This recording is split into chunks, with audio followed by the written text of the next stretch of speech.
Good evening, folks. Oh, Good evening, everyone. Good evening. We've got a fiery lineup tonight. We've obviously got the mighty John, Rookie John. Go on, John. You okay? We've got the mighty Paul Rimmer, and then we've got born again Pat McGinnis, and we've got the legendary David Clews. You don't get more of a packed show than this tonight. You definitely don't get more of a packed show.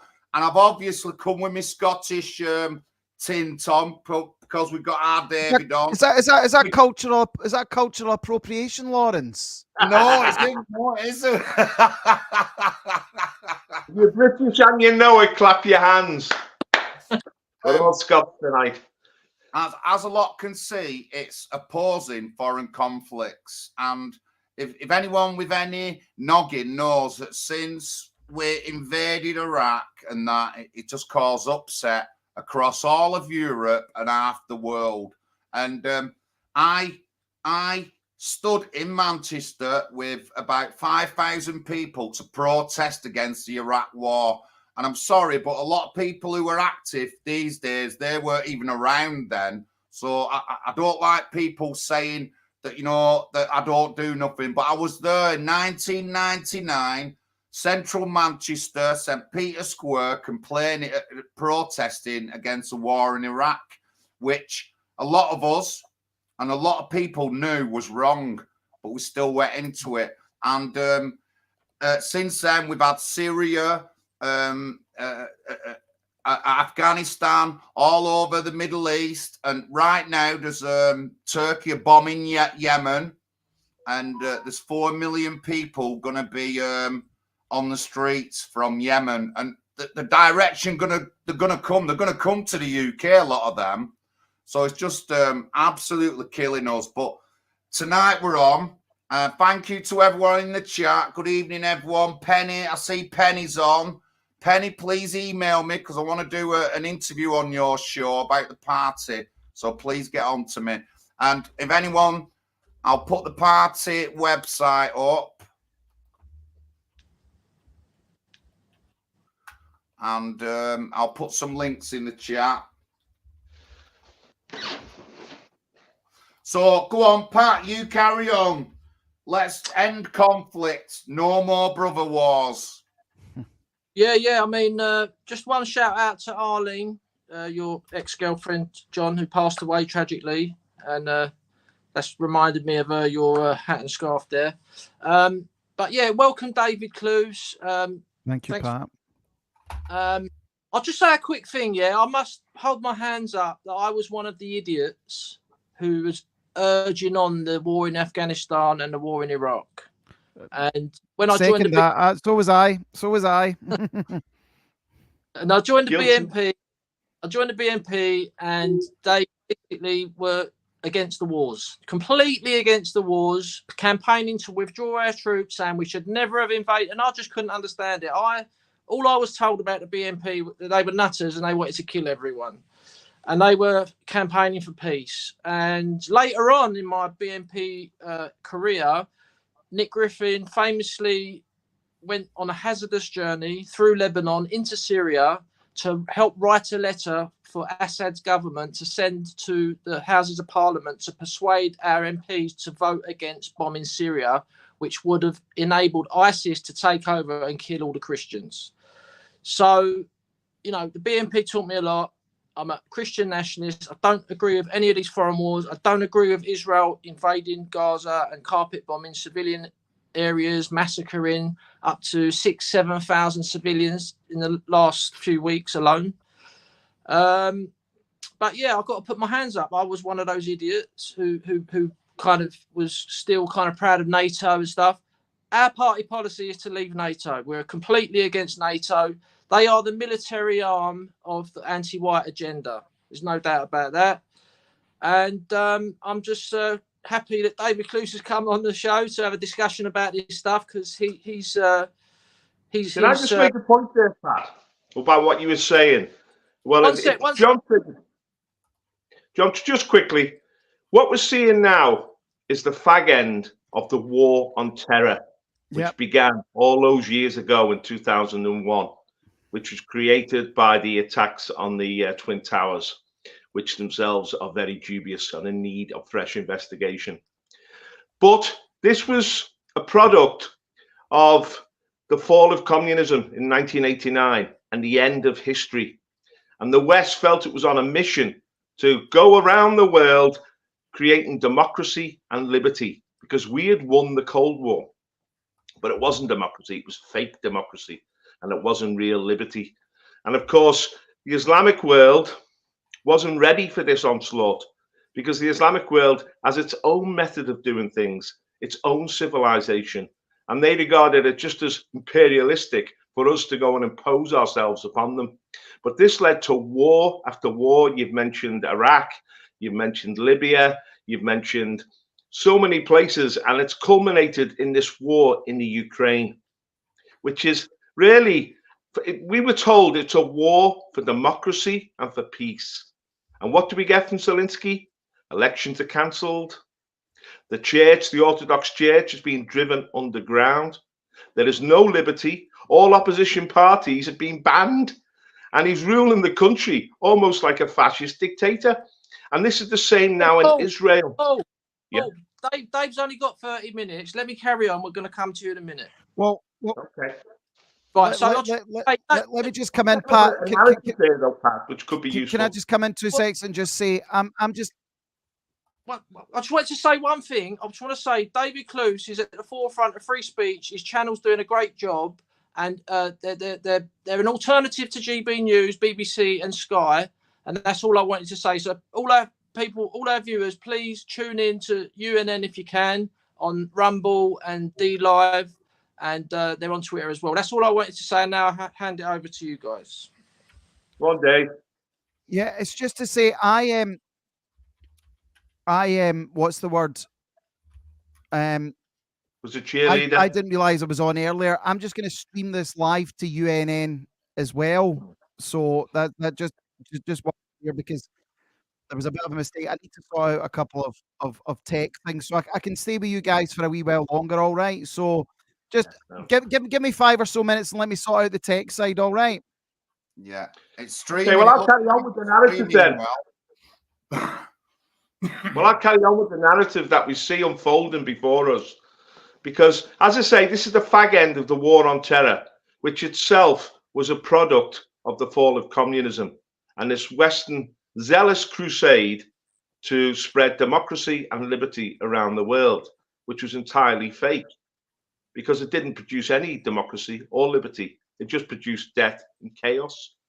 Now, the reason I call it the fag end is because any delusions that they were spreading democracy and peace are now over. This is naked power. The war in the Ukraine is a war on Russia. It's a proxy war being fought by the United States to bring down Putin so that Russia could be broken up, and the vast mineral wealth of Russia, $100 trillion, which could save the bankrupt American economy, is the ultimate goal of this crusade. But it's failed. America lost in Afghanistan. They failed to create what they promised. They lost in Iraq. They've been excluded now in Iraq. They're not an influence there. They've lost in the Ukraine because, I mean, I remember Boris Johnson going there, cheering with his arms, saying, we're bringing freedom to Russia. And the Russians said, we don't want your freedom. We know it's an illusion. We know that this freedom is just the imposition of the Western woke agenda upon us, and we do not want it. And so Russia fought back, and it's been amazing the way Putin has maneuvered around the sanctions, around the arming of the Ukrainian people by the Americans with the most sophisticated weaponry in the world, which could threaten to destroy the Russian army. But Putin has outmaneuvered them with the help of China. We have a new force in the world, a new balance. Russia, China, not just Iran, the whole Muslim world, united against a woke, declining, dying West that can't win these wars. Now, it's culminated in this attack on Gaza in the Middle East. This is the fulfillment of the war on terror, because it's exposed the fact that the Israeli state is in reality a fascist state.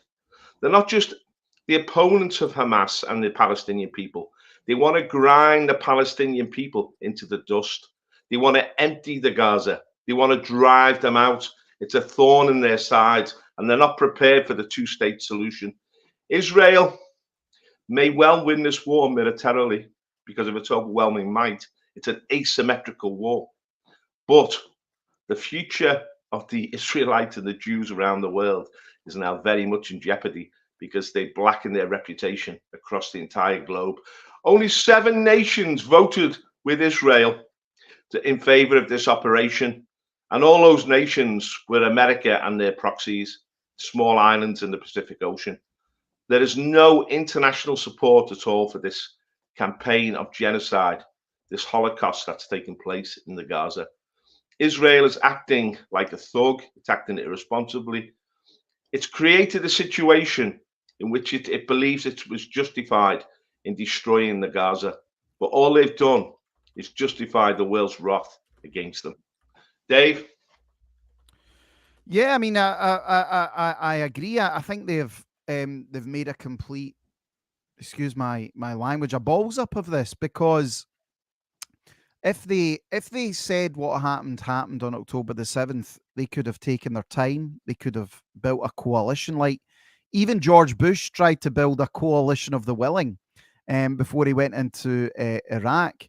So my argument is even if you're a Zionist or a supporter of Israel, basically there's not really much you can do to defend it. Their behavior has just been, you know, it's disgusting what they're doing. And as Paul quite rightly points out, the vast majority of people around the world feel that way. The only countries that are once again having a meltdown are the Western powers, which, if you're being honest about the situation, is because you have a small but influential Jewish lobby in the UK, Canada, and the United States, and you also have a substantial Muslim population here as well. So this is a powder keg, but it just has to stop. And you're right, Paul, what you were saying earlier, and it is just the fag end of the war on terror.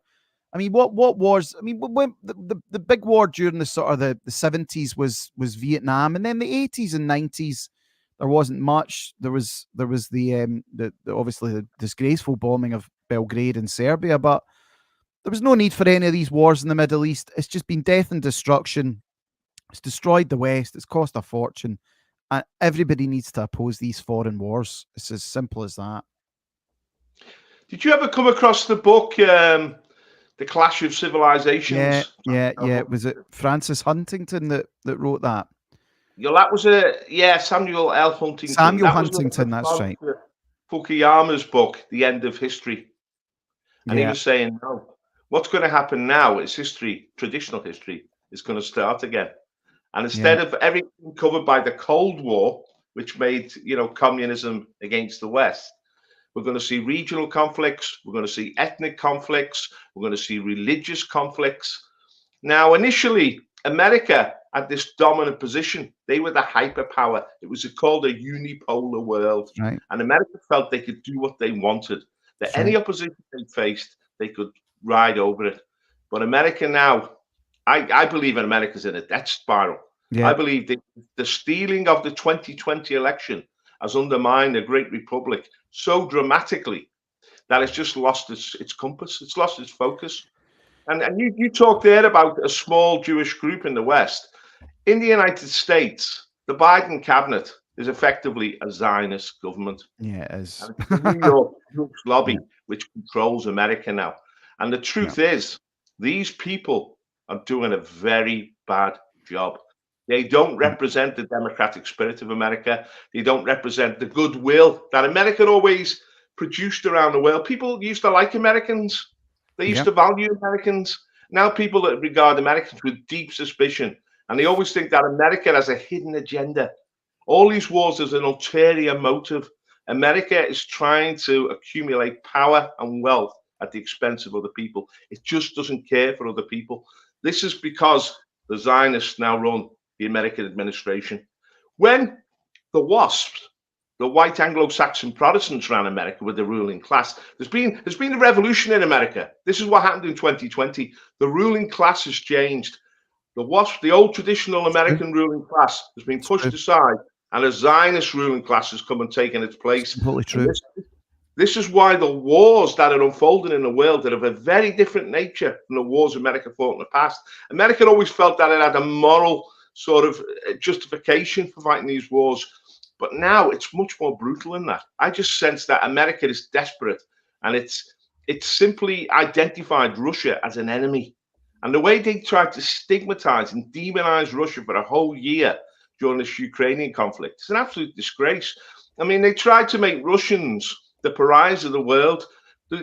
Putin went in because of the provocation of the American government pushing Ukraine into NATO and the abuse of the Russian minority in the Ukraine. Putin went in for solid, good reasons. America claimed it was defending the border, but the border was a fiction. It was just the internal Soviet border. And America went into Ukraine for power politics. That's all it was about. Yeah. Yeah. And like, you know, before there was you would say it was a conspiracy theory that America was run by Zionists, etc. But you just need to look at Biden's cabinet, and that is the reality of the situation. The vast majority of people in the Biden cabinet are Jewish, and they're also ultra Zionists as well. This isn't a conspiracy theory. It's plain as the nose on your face. But the problem that they have is that they have also supported multiculturalism, which has resulted in massive Islamic immigration. And you look at the Democratic Party, the vast majority of Democrats hate Israel. They don't like what they're doing. I mean, as you've quite rightly pointed out, Paul, and it is very true, they've actually made a complete mess of it. They've made a mess of Ukraine. They've made a mess of this situation in the Middle East.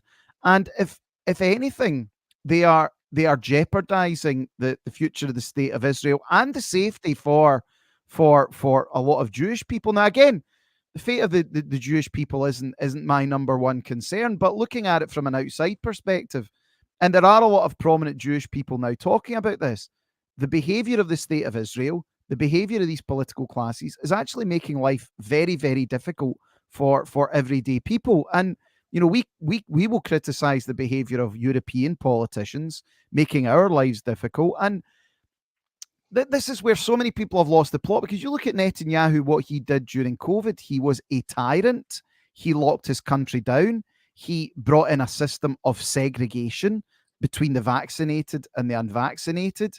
He rolled out all these drugs. Netanyahu was a horrific prime minister that used COVID to further his agenda, and he's now using October the 7th to keep him out of jail. You couldn't actually have a worse politician than Netanyahu in charge of Israel right now. He's a disgrace. But the truth is, Dave, there was always a lot of idealism around the state of Israel. Yeah. You know, there was a religious dimension to it. A lot of Christians felt like it was the recreation of the ancient kingdom, and people went there. They went and worked. I went there and worked on a kibbutz in 1982, and Israel was seen as a force of newness. You know, a force for progress in the world. But that's stripped away now completely. No one really believes that Israel is a godly state. No, it's very cynical, it's very brutal, and it's always realpolitik. It's always asserting itself to promote its own interests. And the way they treat the Arabs is just despicable. I mean, when I was in Israel, I had this sense that they treated the Arabs as if they were the Red Indians in North America. They were just a nuisance that shouldn't be there and should be pushed away. But of course, the Arabs have been there for thousands of years. The Arabs have a deep civilization.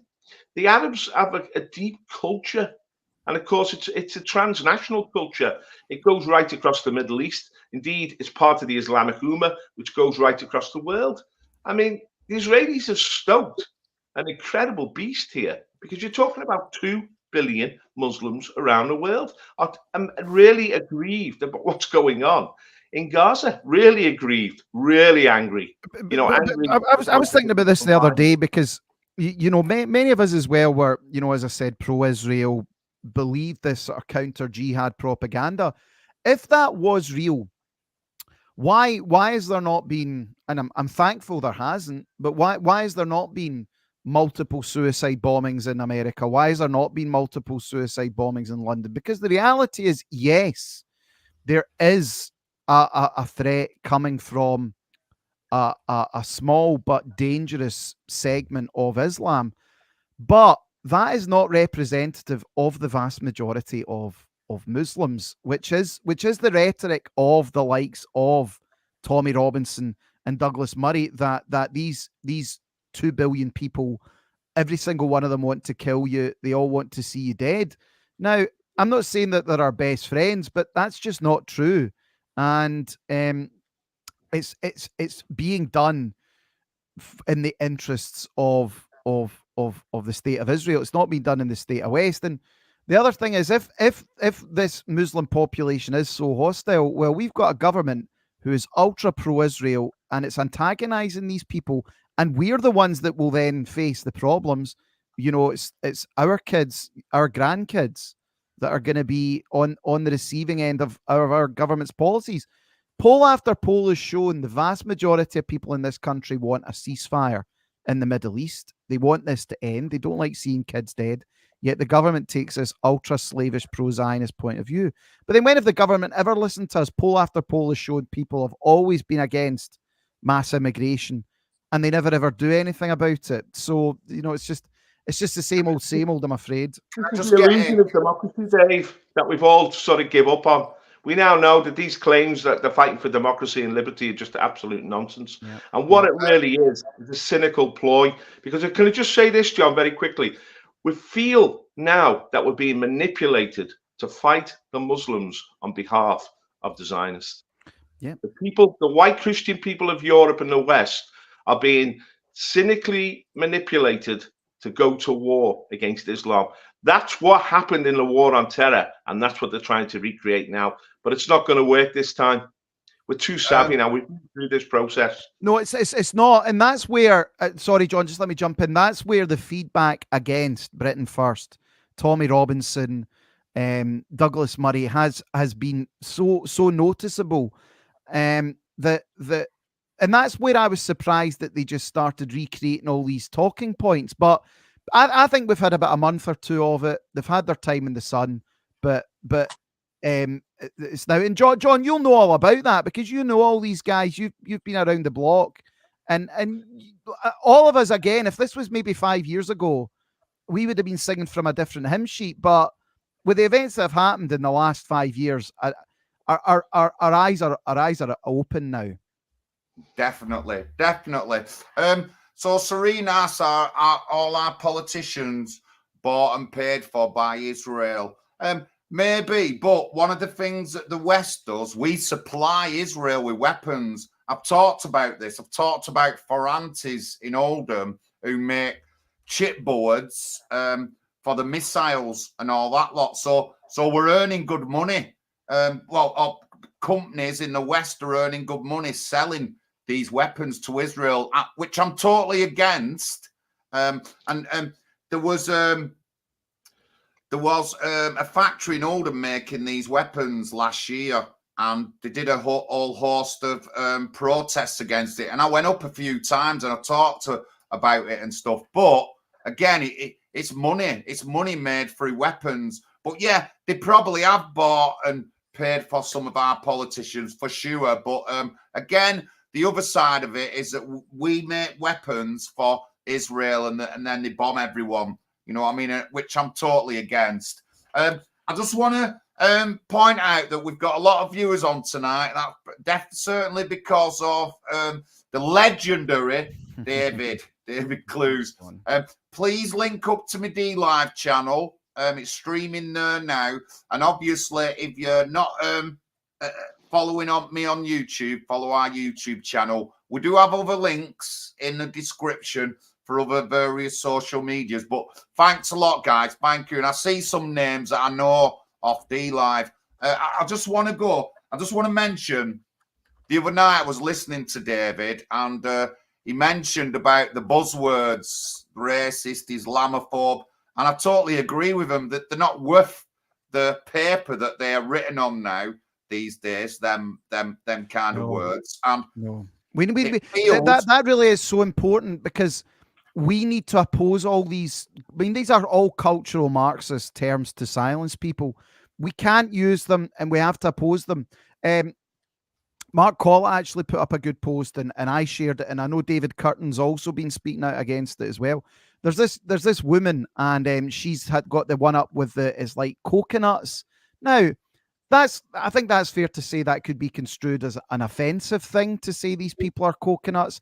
Is that something that the police should be involved in? Of course it shouldn't. And the way a lot of these right wingers like Richard Tice, Lawrence Fox, etc., have been behaving, naming and shaming people, calling them you're just playing the left's game. Yeah. Eventually this censorship will come for everybody. So all these people right now who are playing the anti-Semitic card, guess what? See, when Labour get in, you're all going to be Islamophobes, and they'll just cancel you as well. So it's not a game that's worth playing. Another thing I've noticed since this conflict started is that normal people are being pressured to support one side or the other. It's nothing to do with 80% of the United Kingdom, this war. People don't want anything to do with it. They're sick of it. Children at school, my grandniece's school, who are all 15, they don't want to see these things up on British streets. That's what my grandniece said to me.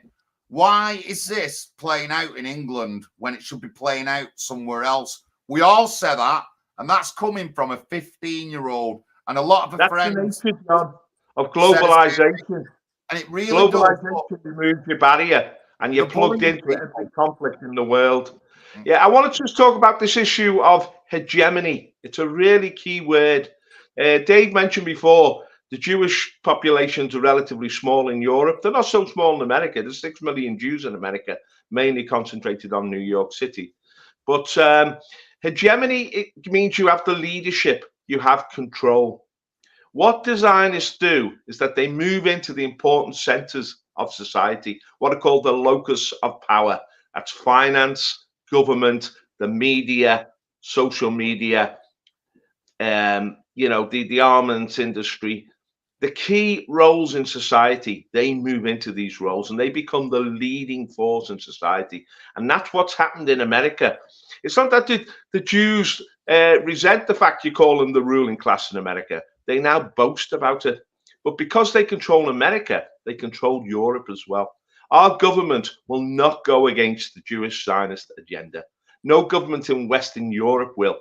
No major political party in Western Europe will. Or America. I mean, these people have such control. It's absolutely breathtaking. Now, there are forces rising up against them. I mean, we see the rise in Spain of the Vox Party. We see the rise of the AfD in Germany. We have wished that the Brothers of Italy would assert themselves a lot more, but they've simply bowed down to the Zionist hegemony. But in America, Donald Trump is playing a really intriguing game because although on the surface he seems to back the Zionist agenda, everything he says actually goes against it. And they don't want him back in power. And next year is going to be explosive in America. And it could be the unraveling of this whole Zionist globalist control of the world. John, can you just put us on again full screen, please? Yeah, one sec, yeah. Some people are saying that.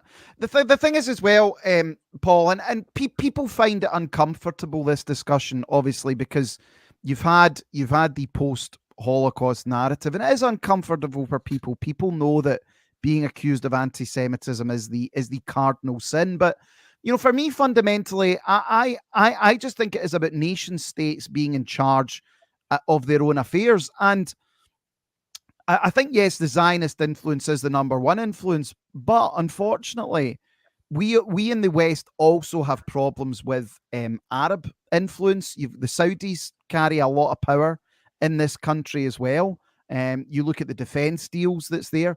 We also have a big problem with Chinese infiltration as well.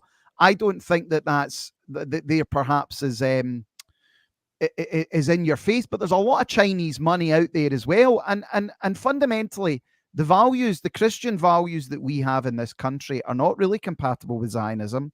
They're not compatible with Saudi Arabia, and they're also not compatible with Chinese communism either. Because, we do believe in things like free speech, individual liberty. These are very European concepts. And again, people just, they forget that. There's nothing wrong with being different. If I go to China, I'm happy to be in another country. If I go to Japan, it's Japan. They live according to their history. We live according to ours. And the point you made as well about the Jewish people, in many ways, you can look at them and admire their ability. They are ruthless. They do stick together. They do look out for one another, and they are prepared to defend each other. Whereas white people, especially, and you could argue we're denied that, but they don't have it. And I think that's where this sort of right wing kind of love for Israel comes from. They look at Israel and just think, "Wow, why can't we be more like that?" And that's where it comes from. Heritage, Dave. It's their historic heritage, but now it's become very cynical because most Jews, most Zionists, are not godly people. They come from a totally different philosophical place. They're basically Spinoza. They're atheists, most of them. And what all it's about now is ruthlessly acquiring power and wealth. And you mentioned the Chinese and the Saudis. We're not being asked to fight wars on behalf of the Saudis or Chinese. But the Zionists want us to fight their wars. But the key factor is this, Dave. In 2020, there was a coup in America. The election was blatantly overturned. The count was stopped and the fake ballots were brought in. No, and you see, there should have been a counterattack to that, a legal counterattack to expose it. That failed because who controls the legal system? Who controls the media? Who controls the money? Who controls the political parties? But then as you Paul pointed out, though, force on earth could have carried out that coup. But as you quite rightly pointed out, though, Trump, when he first stood in 2015, was kind of ambivalent on Israel. He wasn't huge about it. But then once he was in power, he proved himself to be an ultra-Zionist. He moved the embassy to Jerusalem. He recognized the Golan Heights. He was, but then again, I think they knew that deep down he wasn't a true believer. And as you say, Bite, I'm not a big fan of Trump anymore. However, if Trump does win this next election and he doesn't do anything about the influence of Zionism on American politics, I think he deserves a second chance. I think he deserves another chance. But if he doesn't do anything and Jared Kushner's back in the same role, and then that would be a big black pill, I think, for a lot of people. There's a paradox at the heart of American politics, as there is of globalism. Zionism in Israel is a nationalist, quasi-fascistic movement. Zionism in America believes in open borders, ultra-liberalism, the woke agenda. Now, Trump would let Israel be Israel, but he wouldn't allow the woke agenda to triumph in America. That's why the Zionists removed them there. This is the tension in Zionism. You spoke about it earlier, that a lot of Jews are unhappy with what's going on in Israel because they're globalists. You see, Zionism is a multifaceted ideology. It's not just about Israel. It's about Jewish control of the Western world. And there's a tension there. There's a tension. And now I've been on debates with Jews, and they basically said this: Israel's our worst nightmare because it blackens our name across the globe. We would rather have our power base in New York City, and we can come across as this benevolent, progressive force which can win people's hearts. So this is a tension within Zionism, and we have to expose that because we're against both agendas. We're against Zionist hegemony in the Middle East, but we're also against Zionist hegemony in the West, which is hollowing out the West, which is promoted the whole woke agenda. So it's a two-pronged front here. Now, Trump was fighting the good fight because Trump knows this, and everybody who's savvy knows this. The AIPAC, the American Israeli Public Affairs Committee, took over American politics after the assassination of JFK. You cannot be a prominent politician in America and oppose Israel. It's absolutely impossible. So Trump has to do a balancing act. He has to be pro-Israel on the one hand, but against the Zionist agenda in America on the other. And he did it brilliantly. So brilliantly, they assassinated him. Pat McGinnis, Pat. Yes. Got a lot to contribute to the show. Let's go back to the Gaza Strip. And I don't know who remembers here, but about 10 years ago, Israel was in the Gaza. They was controlling it like they do in the West Bank. For some reason, they decided to vacate it, right? So I think it was about 20 years ago, Pat. It was Ariel Sharon, I think, at the time that did it. Yeah, 20 years ago. Okay.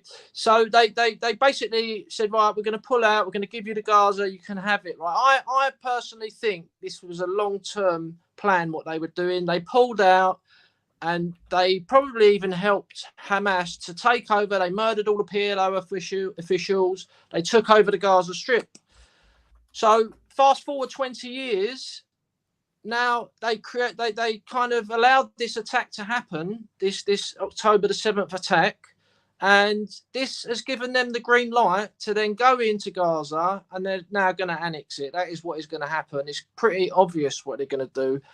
They also want Hezbollah to attack them. This is what they want because they want to take Iran out of the game. And Hezbollah, interestingly, with their speech recently, said they don't want to go to war. And I think they're reading it. And the reason Israel is doing this, in my opinion, is they can see that the United States is weak. The United States is kind of rescinding. And they might feel this is their last chance to take this land for themselves. And this is what I think could be happening. Because at the end of the day, they was already in Gaza before. Why did they pull out of there? It's a bit mysterious. Why did they do that? And, Hamas took over and they kind of let them be there for a long time. And a lot of information's come out about October the 7th attacks. All the dead were, like was said on that show with George Galloway you was on with Dave. And they said that 2/3 of the 1,300 people killed on October the 7th were military personnel.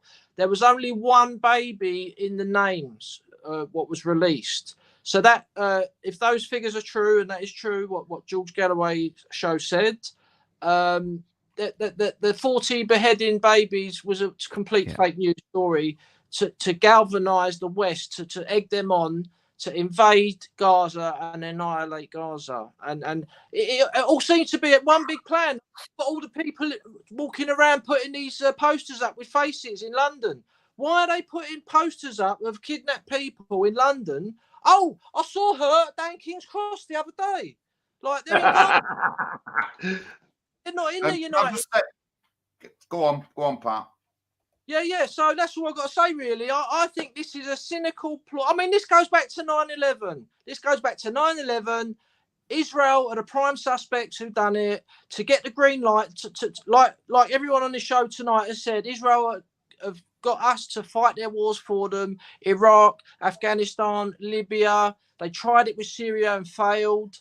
And their ultimate destination is Iran. They want to get rid of Iran. Another interesting thing, what was said on George Galloway's show, is the biggest Jewish population outside Israel in the Middle East is in Iran. So this notion that Iran wants to kill every single Jew on the planet is an absolute lie. And this song From the River to the Sea and all this stuff, all that means is they want their country back. That's all it means. And also, when Iran famously, some of their leaders said they want to wipe Israel off the map, right? What that means is they want to put the map back to where it was 1945. That's what that means. It doesn't mean they want to kill that's what I see what that means. I don't know how anyone stupid enough can believe these lies, what they keep telling, this hatred they're instigating and making all our patriots go down to the cenotaph. Let's get them. It's terrible. It's pure hysteria what they've done. And the thing is, the Israeli media operation is very clever. They know what they're doing. We saw what happened in March 2020 the images of people dropping dead in the streets. That was a total scam. Excuse me. It was the same with the Ukraine war. It's been the same here. You bombard people with this imagery. You provoke an emotional response in them, and everyone just then loses their mind.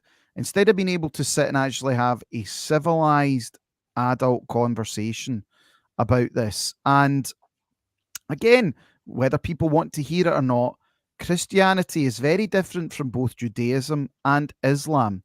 Judaism and Islam, and Paul, I'm sure you know about this is more than me, are very much desert faiths. They still have an eye for an eye and a tooth for a tooth, whereas the gospel of Christianity very much taught us love your neighbor.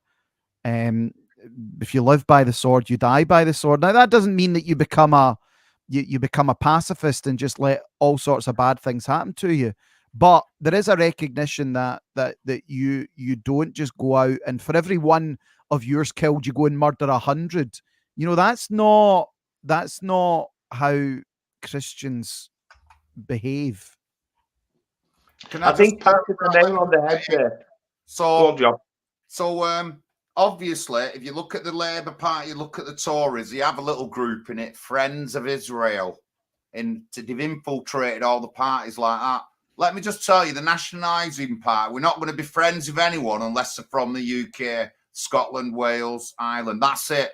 We're not going to be, Friends of Israel section, or Friends of Gaza section, or Friends of Chinese. We're not having any of that in our party. That's why our country is in such a mess. We're so influenced from other places, other peoples around the world. Otherwise, the Labour Party and the Conservatives wouldn't have a Friends of Israel section. And I'm sick of it. The Labour Party's breaking up over this, which is good for us because it means there's likely more people going to vote differently. But I just want people not to feel bullied into supporting either side. You don't have to support either side. I've seen so many tweets and stuff where people have said they don't support it, then they're being called Islamophobe or anti-Semitic and all that. We don't have to, guys. We really don't have to. And I will show that myself. I've done that myself in Oldham, and I'm very vocal like that. They are all traitors. Honestly, they are. And thank you to the chat. Everyone's in the chat. Celtic Crusader, good to see you, man. Good to see you. Thank you to the legendary David Clews and his group who are coming in because you're filling up my chat. And we're on at 103 live viewers. So thank you very much. Please don't forget, link up to our DLive channel. I stream there every week. I need to build my followers up so I can do a bit more with it. But please link up to my DLive channel. I will put the chat in. I will put it in the chat. And follow us on social media. Our description links, there's lots of descriptions. Go ahead, Paul. We have to look ahead now. What's going to happen in the future? And Pat hit the nail on the head here when he talked about the cleansing of the Gaza. Israelis want to push the Palestinians out of the Gaza completely. But we're talking about 2.5 million Arab people who are attached to that soil, who have always been there. The Gaza used to be part of Egypt. The Gaza is the original Palestine, Philistia. It's been there for thousands of years. And these 2.5 million Arabs are not going to be pushed out easily. What they've done at the moment, they've gone from the north to the south. But the Israelis are already saying, we want them to go to Europe, to become refugees in Europe. This is the insanity of this whole Zionist agenda. But the Arabs don't want to go to Europe. They want to keep hold of their land. They know if they're driven out, as they were driven out of much of Israel in 1948, don't forget, they've never been given the right to return to their homeland in Israel. Israel proclaims itself a democracy, but it will not allow families to be reunited that were broken up by the creation of the state of Israel. And now they're talking about another exodus. And that's a Hebrew word, isn't it? Drive the Arabs out of Gaza. You see, the difference between Christianity and Islam and Judaism is that we believe in reconciliation. Yep, we believe we can overcome conflict through love. This is a zero-sum game. They simply want to annihilate and destroy the their enemy. And this has always been, I mean, Pat talked about why did they give this land back to the Arabs in the first place 20 years ago? There's always been this tension in Israel between, you see, Israel was formed by two ideologies. One was the socialists who came from Russia, who founded the kibbutz movement and saw themselves a progressive force. The other was the fascists, and they were fascists who came from Germany and Poland, the air gun gang, who believed in the gun, who believed in destroying their opponents, who believed in a sort of militant nationalism which had emerged in Germany in the 1930s. Don't forget, it was Hitler who allowed these people to move en masse to Palestine in the 1930s. 200,000 Jews left Germany with their wealth and went to Palestine and totally altered the situation in the 1930s. And they brought with them this fascist ideology. That's what that's what Begin was all about. Begin, he attacked and murdered British soldiers. He hung them in the King David Hotel. It was brutal. They have engaged in brutal wars after brutal wars. And there's a tension in Israel because one side is progressive, the other side is fascistic, and they're fighting. Do you know? And this is the thing that's so right as well about all this, and it is actually the most simple thing of all, is see when you move vast amounts of people around like this, it always creates wars and it creates tensions. This is why the First World War started. First World War, I mean, again, people like to oversimplify why the Second World War started, but with the Second World War, you had German populations still living hundreds of miles away from Germany who were being persecuted, and you like we're storing up the same problems in this country because you've got reverse colonization going on as well now, where you're not just bringing in a few 100,000 people. You're not doing it. You're talking about millions upon millions of people coming into this country who are Sikhs, Hindus, Muslims, Africans, Eritreans, etc. And it is insane, the policy that is taking place. And we are going to end up like the Middle East because you can't have all these groups and just expect them to get on all right. I mean, like, it's funny because, you know, people do it. I need to go in a couple of minutes, guys, is about Windrush, etc. But again, if you look at it, it was one boat. These were people coming from countries that were part of the British Empire. Most of them were Christians. You know, the chances of that working were significantly higher. And likewise, having immigration from Europe, but importing hundreds of thousands, millions of people from around the world, and then just kind of dumping them here, it's completely insane. It's going to lead to tension and it's going to lead to violence, and everyone's going to turn around and say, well, how did that? Well, because we didn't learn from history and we let people push an agenda. So, guys, I need to head off now, all right? Thank you very much, David, and thank you for David's crew as well coming in. I know his tech man Simon was on the job there, but thank you, David. Big respect to you, legendary. Guys, thanks very much. Right, enjoy the rest of your chat, and can I just say that you all do a good work over there at the National Housing Party, Pat, John, Lawrence, Paul, because again, you guys kind of get what's going on. You get the bigger picture. You see what's happening. And I think what will happen over the next year or so is the death of these sort of right wingers who are just, not are just giving people. They're trying to give people a very simple answer to a complex problem, and at least you guys are talking about the reality. And I see your exit the 1951 refugee convention. That's exactly right, John. And so many people don't talk about that. They don't talk about the elephants in the room, but I've got nothing but respect for you guys, and I know you all work very, very hard. So thanks for inviting me on. I really appreciate it. Thank you, man. Thank you very Good night, much. guys. Thank Cheers. you. Bye.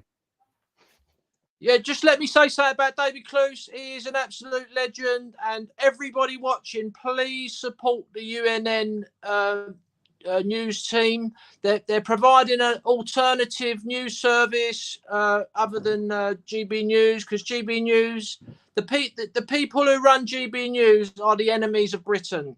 that is the people who run GB News, and people need to realise that they're pushing an anti-Christian agenda, they're pushing an anti-white agenda. So please go and support UNN. He does shows every night. He's on Rumble, he's on DLive, they're on Twitter. He's doing great work. He believes in freedom of speech. And most importantly, he's a Christian. We need Jesus Christ back in our society to get some order and sort our society out, because we are going downhill rapidly.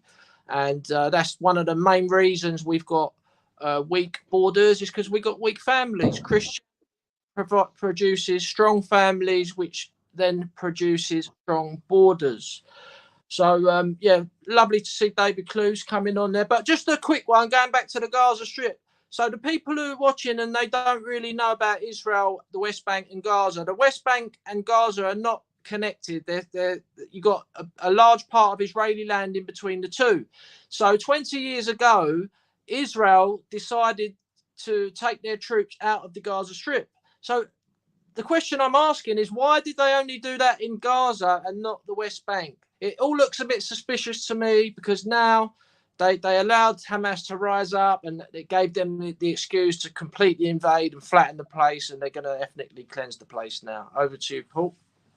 Well, Gaza's on the fringe of Israel. It's on the southern fringe, whereas the West Bank is really the heart of the Holy Land.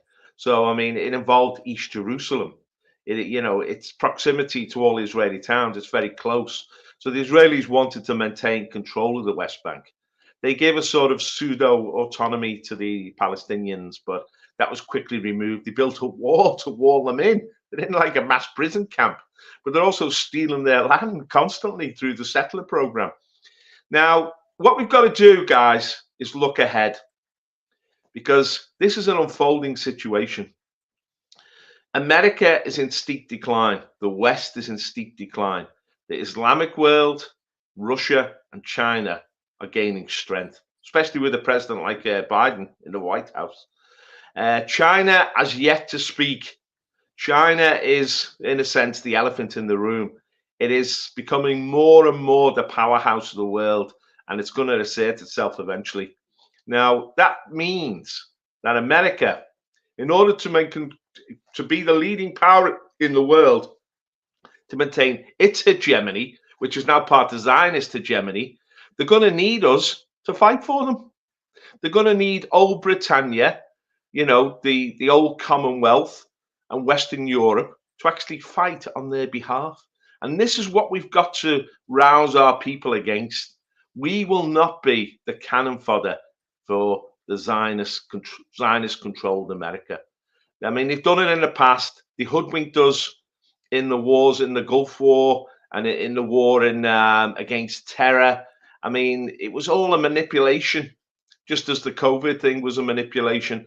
And we can't fall for that again.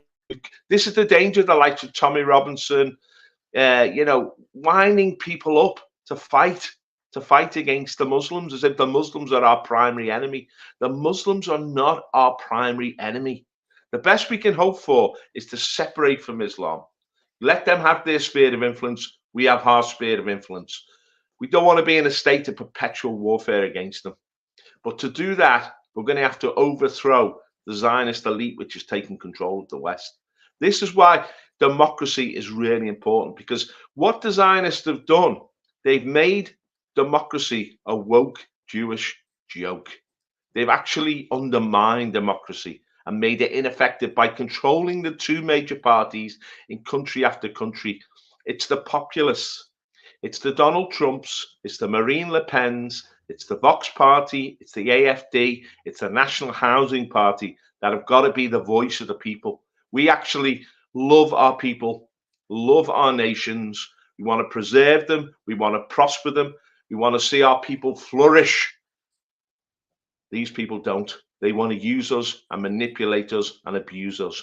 And we've got to wake up to this, because it's a battle of the mind. It's a battle of ideas. We've got to think through these issues and come up with a party and a set of ideas which can, again, bring wisdom and strength to the West. And it's Christian nationalism which is the answer. Pat? Yeah, I mean, been an interesting conversation, and it's shocking, really, that such a small group of people have got so much power over the world. They're like controlling the narrative in all these conflicts, Ukraine, in the Middle East, and we like Paul said, it's really important we educate people about this, because when October the 7th happened, I just couldn't believe the amount of people. It was just like 9/11 all over again. And but I was guilty of that in 9/11. I was guilty of that. So, but that's why it's imperative we speak the truth, we speak out. And David Clews was speaking out a lot on Twitter about it now. So was I. So was Paul Rimmer. We was all speaking out about it, and it's really important we done that, because they actually sent 2 Royal Navy ships which are probably still there in the Eastern Mediterranean, and we don't want British boots on the ground anywhere in any foreign wars. And this is what I'm saying. What I said earlier. I think Israel are kind of desperate, and this is why they've done what they've done, because they can see the American power is getting smaller and smaller, and they're desperate. They want to sort their things out quickly before that power evaporates. Because if there wasn't any America, there wouldn't be a state of Israel anymore. So no, I There's don't. another aspect of this, Pat. The Ukraine. We've sort of forgotten about the Ukraine. It's been pushed to the margin at the moment, hasn't it? But it's still going on. And 500,000 Russians and Ukrainians have died in that conflict, which need not have happened. It was an American military contest. And then go on, Pat. Now, one of our important policies is we want to leave NATO, completely leave it. We don't agree with these. They're basically, they are the military arm of the globalists, and we don't want to be involved with that, because they were the ones who created the conflict in Ukraine. They're the ones backing up Israel on this war. There's a war crime taking place, and if it wasn't for America and all the support NATO are giving all the military in that area, they're shielding Israel from Iran, because Iran would intervene if the NATO military wasn't there. And we want to leave that. We want to be an independent Christian nationalist nation who puts our own people first, secure our borders and our freedom. You can join our party on our website, nationalhousingparty.uk, £22 a year or £11 if you're unwaged. We're doing a lot of stuff. There's lots of people joining our party, so please come and join. More importantly, we need people to stand in local elections. We've got quite a few standing already. Lots of brave people are doing it. And, in my opinion, we have got the best vehicle. We've got the best vehicle for an anti-immigration, anti-establishment party, because housing is affecting everyone in the country, no matter what community you're from, Black community, Muslim community, Indigenous British community. Everyone is on these lists. Everyone wants immigration stopped. Everyone wants no more refugees. And this is our main thing, to sort this crisis out. We've got a housing crisis, and please come and get on board. It's easy. It's an easy debate to win on the doorstep. Nothing to fear. You get very little resistance when you go knocking on the door with these policies we're pushing. We're never going to have a policy to a forced repatriation policy of legally settled migrants. We want to stop any more immigration coming in, and we've got many other policies. We've got very sensible policies. We're fighting back against the climate hoax agenda. We're fighting back against the trans ideology in the school education system. All sorts of policies. Go and check our website out. We're having some maintenance done on the website at the moment, so there might be a few things not working on there, but bear with us. We're getting it sorted out. And just to remind people, we're on Rumble as well. Please go and subscribe to Rumble channel, and then follow us on Rumble, because that is the platform of free speech. We don't know how long we'll be allowed on YouTube, because they're quite strict on free speech matters. So please follow us on Rumble. We've streamed live on Rumble as well. Hold tight for future videos. I've just recorded a new video today about, is there a political solution? Yes, there is. This is why we're in this, and I'll hand it over to you guys. Thank you, guys. Coming to the end of the show. Again, like Pat says, we're actively running in local elections, and we've got more people coming on board every day. if you want someone to be doing something, it's either that or you're going to take up arms, which I don't think is going to work. But follow us, join us, support our party. We're the ones running in local elections. We're the ones trying to do things. Myself, I'm getting involved in the council, supporting people, calling them out when I have to.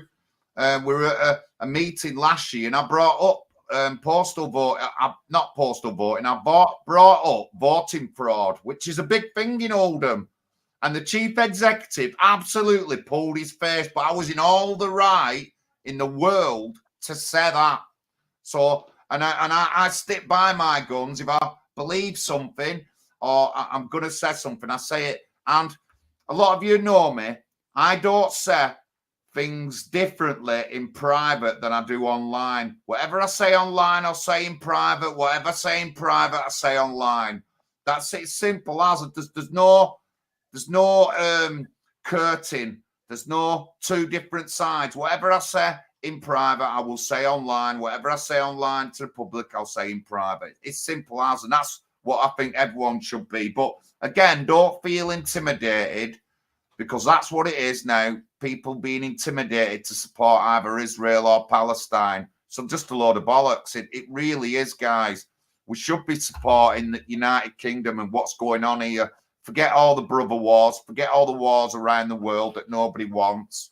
That's what we should be doing. And again, I don't know where people were in 1999, but I were in Manchester, campaigning against the Iraq war. And I don't know where other people were. A lot of people who I get grief off these days, they were just little kids then. So don't nobody come talking to me and saying what I don't do and all that. I've been on it for years, I've been on it for years. But again, we've come to the end of the show. Paul, do you want to have some last words, sir? Well, it's flown the hour, and I feel like we've just really opened the discussion. I wanted to talk about depopulation and the great replacement. Then we get into the real meat. But that was a great discussion. And as I say, there's a lot of issues that we've opened up there that really need examining. But it's great that you're part of it. I'm part of a party and part of a platform that is freely debating these issues without being intimidated, without being sort of trying to censor ourselves all the time, just being open and free in our thought. That's what we need in Britain. That's Britain's tradition. We are keeping the true flame of liberty alive in this country. Good on you guys. Thank you very much, guys. Thank you. Pat, have you anything? No, just to reiterate, shout out to the BNP who taught me, to not embrace war and actually campaign for peace in the Middle East. Just if anyone's got to the stream late, watch this stream. It's a really good discussion. Unfortunately, we had a bad connection. I don't know how much will be easily heard on it, but and like Paul said, we got a good outlook on world matters. We're into local politics, but we keep an eye on things going on around the world as well, because these things are going to affect us. They're already saying they want to flood their country with Palestinian refugees. And I said on Twitter earlier on, all these lefties and the Muslims, they're saying take the Palestinian refugees, but that's what Israel wants, because they're never going to be going back and they're going to take their land. So that would be the worst thing that they could do, is say, yeah, let's take Palestinian refugees for their for their Palestine campaign, so to speak. To reiterate, I don't support Israel. I don't support Palestine. I'm UK first. And but what I will say is Israel is committing a war crime at the moment. So I'll leave it there. Cheers, guys. See you now. Thank you. See you tomorrow. I see you're in chat, Penny. Come on, you get emailing me or send me your number and get me on your show, please, love, if you can. Toffee, good evening, sir. I see you. Craig's already in the chat. Well, actually, Craig has he's had some contact with other people who appear on UNN, and Craig's stories come out, and I think he's been on a show. Am I correct in saying that, Craig? You have been on one of those shows, and they have a lot of different shows, about different issues, vaccines, anti-lockdown, ULEZ, all stuff like this, obviously normal stuff. But I put the link in, and yeah, I did, yes. Right, good. Thank you very much, guys. If you're on Bible class tomorrow night, I'll see you. If not, we'll see you next week, 7 p.m. Party talk. Thank you very much. Good night.